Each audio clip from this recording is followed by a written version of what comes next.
On a gars, ọ dị mma ebe anyị nọ kịta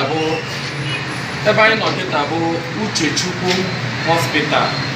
Ọ bụ ebe a ka anyị nọ kịta ịnapụta nwada Eze Chidimma bụ onye ọ sị na o teela ọ nọ n'ụlọ ọgwụ, mana ndị ụlọ ọgwụ na-akọwa na bill ya bụ 79,000 and the bill bed fee ya bụ 146,000 na ha na-agụnye ego bed ya kwa ụbọchị bụ 2,000, mana anyị onwe anyị si mba na ife anyị ga-akwụ bụ the bill nwata nwaanyị abụ Chidimma Eze.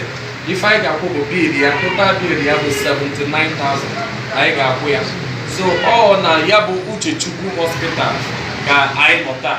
Ọmụa bụ Eze Chukwubuzor, Prince Chukwubuzor Akajiofor Igbo niile, Ozo Ementaemeimo, and the steady care Chineke agwara m ụnụ sị na anyị ga-aga n'ụlọ ọgwụ dị iche iche wee napụta ụmụ nna anyị ndị nọ n'ụlọ ọgwụ, and dị ka anyị na-aga ka anyị gakwa n'iru ya bụ nwata nwaanyị ka anyị ike wee fụ ya. Nwata nwaanyị anyị na-agazi na wọd ebe nwata nwaanyị ahụ ka anyị na-aga wee na film ọfụma.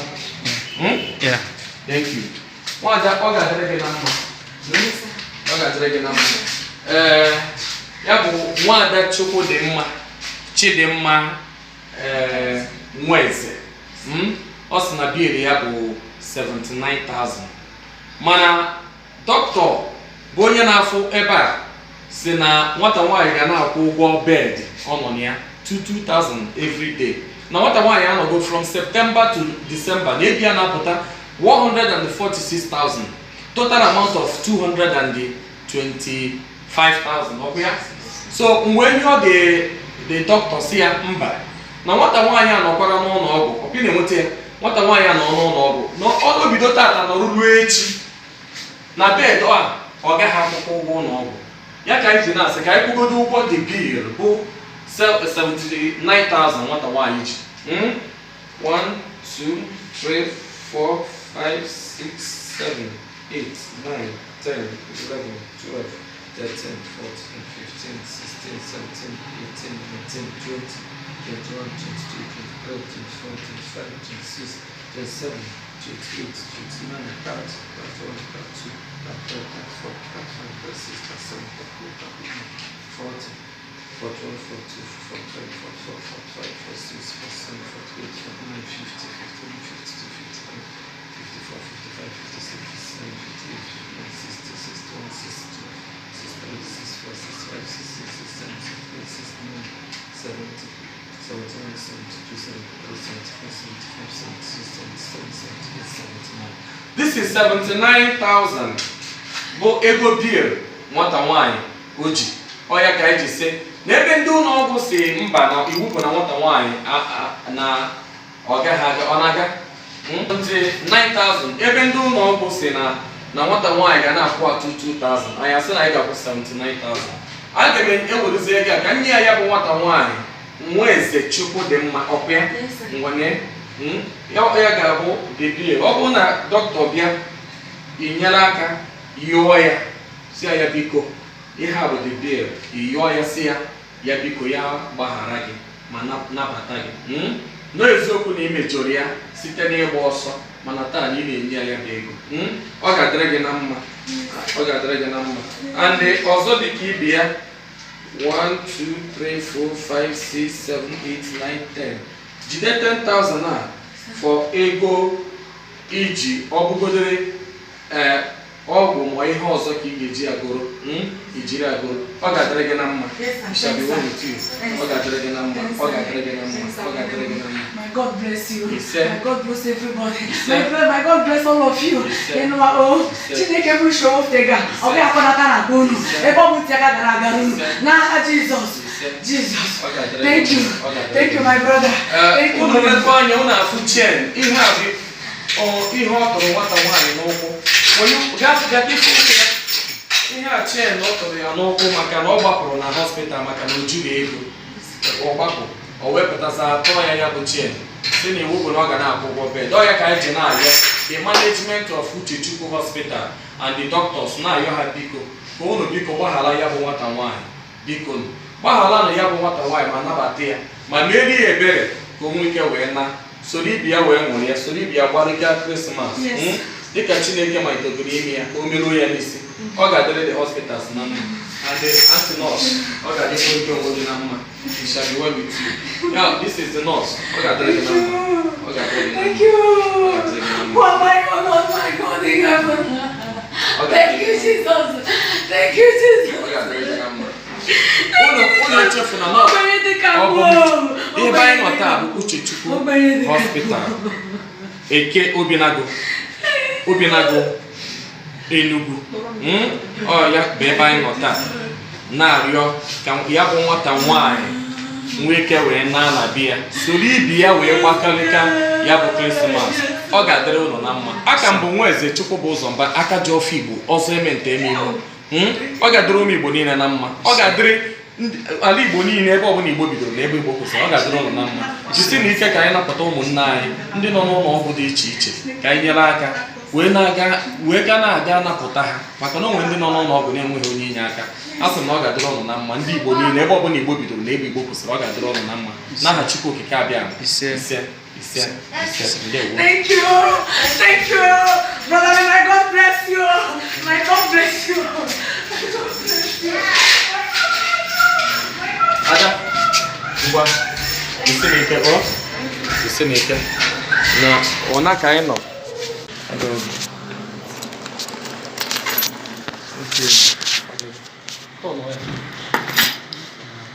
Yes, ọ dị mma. Ọ ka bụ Prince Chukwubuzor Mbah Akajiofor ndị Igbo niile Ozo Ementaemeimo ọ ya ka na-ekwu site n'ike nke Chineke ebe anyị ka nọ taa bụ na Uchechukwu Hospital Ekobinago. Ịma na yesterday mgbe anyị na-ekwu okwu o nwere nwata nwanyị bụ onye ụnụ fụrụ ọ tụrụ ịga n'ụkwụ dịka chain ọ tụrụ ya chain n'ụkwụ due to na ọ sị na ọkwụnwụrụ ụgwọ hospital bill ya o wee gbapụ na hospital after ka the hospital nyechere ya aka tritichie ya o wee gbapụ maka na ọkwụnwụrụ ụgwọ ya then police wee gasịa jide ya kpọpụtazi ya na hospital Uchechukwu Hospital nọrọ ebe ahụ tọọ ya ịga wee tọọ ya chain n'ụkwụ.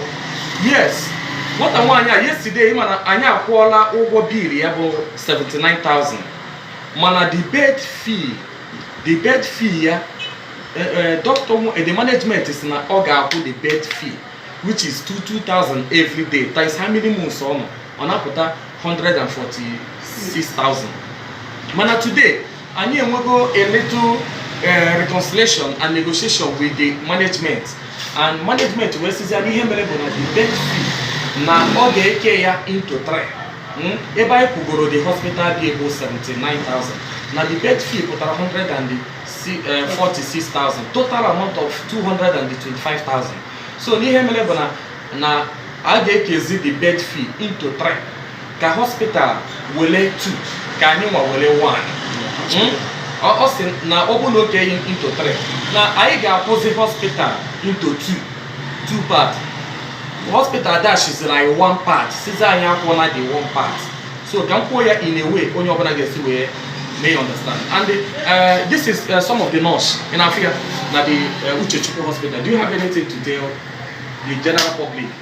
Enweghị nwere ike ịgwa igwe mmadụ bụ ndị na-ekiri gị bụ ụmụ Igbo niile ebe ọ bụ na ụmụ Igbo nọ.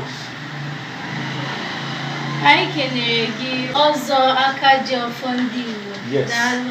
Ọ ga-adịrị gị mma. Ka Chineke ụkwa gị ụgwọ ihe ndị anyị na-emefu mmadụ kwuru mmadụ. Ise. Ọ bụ ndị oyibo si mee your pocket never run dry. Ise. Ekene gị n'ọmarịcha ọrụ anyị na-arụ maka na ọ dịghị izu. Onye ọ dịkwa n'aka ya melu nwanne ya maka ọ eziokwu.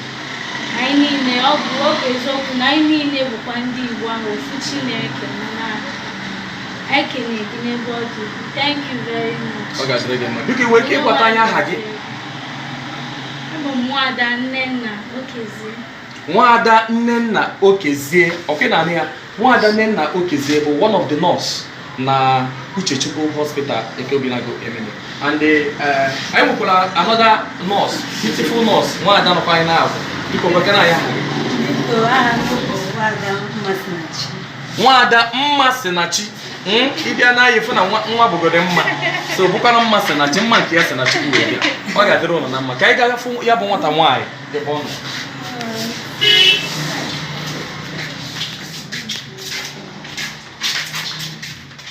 Ebe anyị na-aga bụ ebe ya bụ nwada nọ.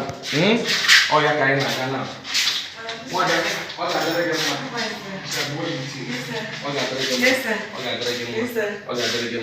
Ọ bụ nwada ka anyị na-ekwu okwu ya, nwada Chidimma Nweze. Ọkwa ya?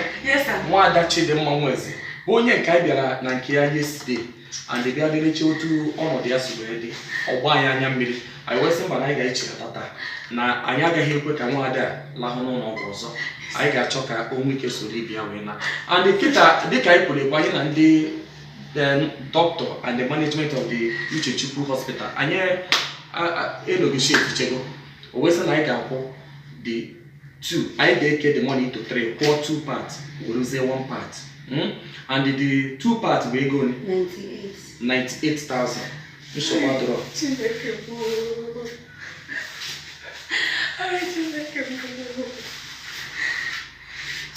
1, 2, 3, 4, 5, 6, 7, 8, 9, 10, 11, 12, 13, 14, 15, 16, 17, 18, 19, 20, 1, 2, 3, 4, 5, 6, 7,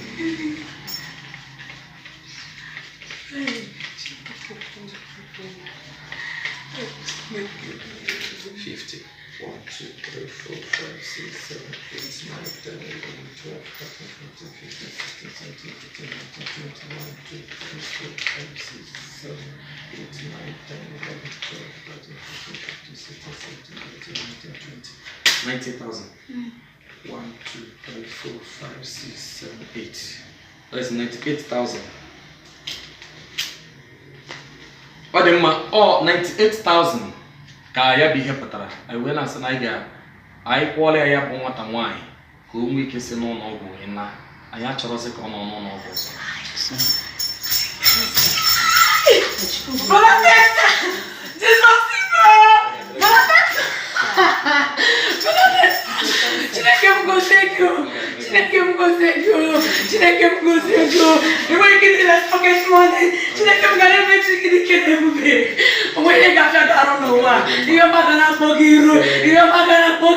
Ọ ga-adịkwa ndị hospital na mma, ọ ga-adịkwara ụmụ Igbo na mma, ụmụ Igbo niile ọ ga-adịrị ụlọ na mma ebe ọ bụla Igbo nọ. Asị m nke onye chiri ya zere. Ọ ga-abụ nwa unu nwoke bụ Akajiofor Igbo Ozo Ementaemeimo.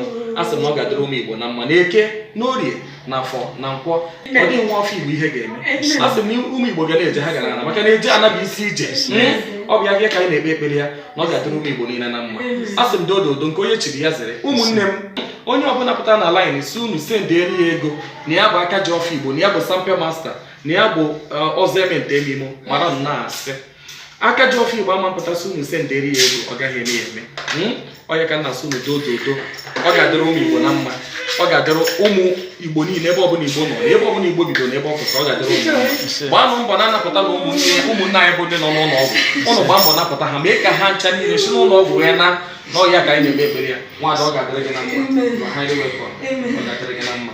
Ịbịa n'anyị fụ na ọ na-akpọghezi ya bụ ihe o ji wee jide nwada maka na ọ kwụchara ụgwọ ya, o wee na-akpọghezi ya bụ ihe ka o nwee ike wee nwere onwe ya, ka o nwee ike soro ibi ya wee na. Ọ bụ ya bụ ịga ọ ife a ka ọ na-akpọ chen, ọ tụrụ ya n'ụkwụ.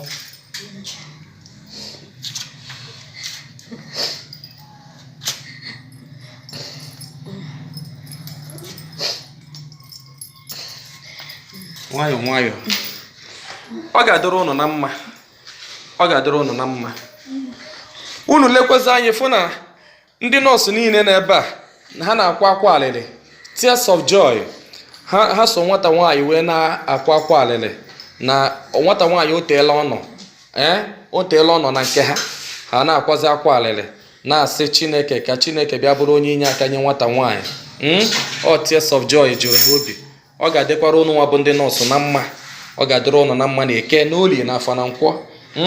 asị m osisi ọbụla ga-afụ ụnụ ụtọ nkwa ikuku futuo ya, anya ọbụla ga-afụ ụnụ kọwakwa alịlị akọ ya n'anya. Onye ga-afụ ụnụ cheta ihe gburu nwa ya, ihe gburu nwa ya bụ onye na ọ bụrụ ụnụ gburu nwa ya. Ụnụ ga-adị ka echi, na-eche anaghị agwụ agwụ.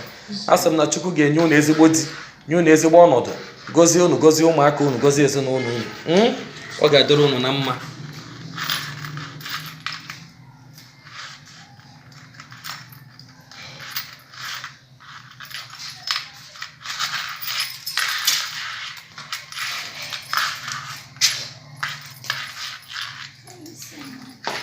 Ọ ga-atụ ya mmanụ ka ọ tọọ ya mmanụ, ka ọ tọọ ya oil, iji gosi na o teela ọ kpọchiri ya bụ ihe, o teela ọ kpọchiri ya bụ igodo o ji wee kpodo ya bụ nwata nwanyị. O teela.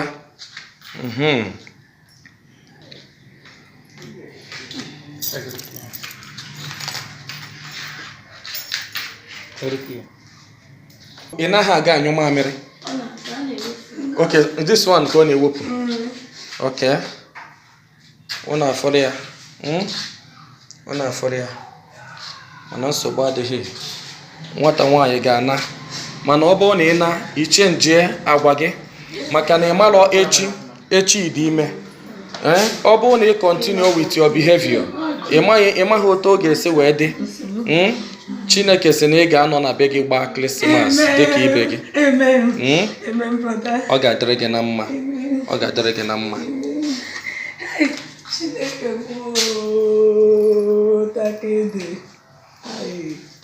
Nna m, jide kamera, wetegodi.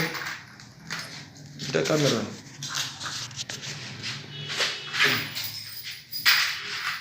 Onye maka oke ya.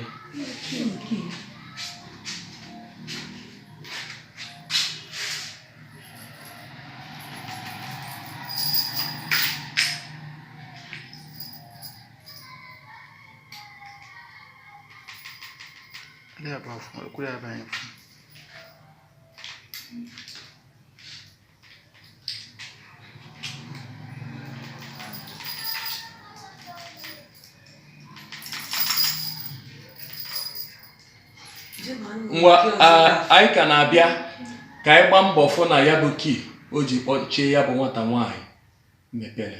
Anyị ka ga-alaghachikwa azụ. Yes, dịka anyị na-ekwu, ya bụ kii akpọghela. Ọ kpọghela ya bụ kii.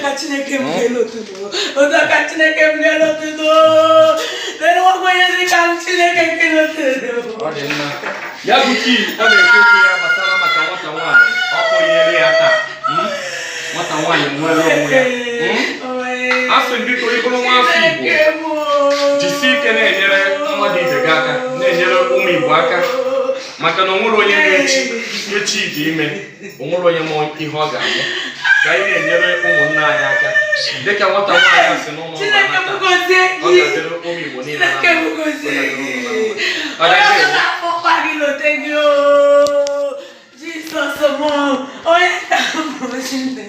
Thank you.